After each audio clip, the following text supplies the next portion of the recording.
Ils sont sympathisants de l'extrême droite ou directement soutenus par le Rassemblement national. Qui sont les colistiers de Gilles Bayart et Franck Marlin?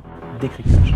Chez Gilles Bayart, l'extrême droite a clairement eu une stratégie d'entrisme. Sa liste a été une véritable terre d'accueil pour l'ensemble des nuances de l'extrême droite. Vous vous souvenez peut-être de la vidéo de Gilles Bayart qu'on avait diffusée, bras dessous, avec la députée RN. Eh bien, en cohérence, la liste de Gilles Bayart, c'est une représentation idéale typique, parfaite de l'ensemble des nuances de l'extrême droite. Sa deuxième de liste, c'est une certaine Virginie Tartarin.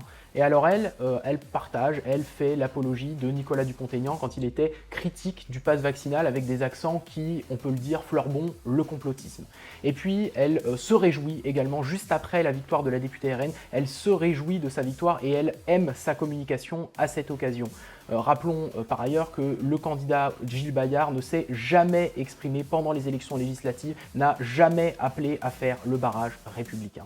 Sur la liste de Gilles Bayart, vous trouvez également un certain Rémy Thouvenot ainsi que Sandra Thouvenot. Rémy Thouvenot, c'est son 5e de liste. Et alors, à eux deux, c'est un feu d'artifice d'extrême droite. Ça partage du Marion Maréchal Le Pen, ça partage du Florian Philippot, ça partage du Reconquête. Et puis surtout, on peut noter une obsession anti-musulman avec des publications sur le porc, sur le halal, sur le voile, et puis une série d'autres horreurs qui, je pense, feraient pâlir, vomir un grand nombre d'étampoises, un grand nombre d'étampois. Et pour finir, sur sa liste, vous avez un certain Victor Endel, 9e de liste.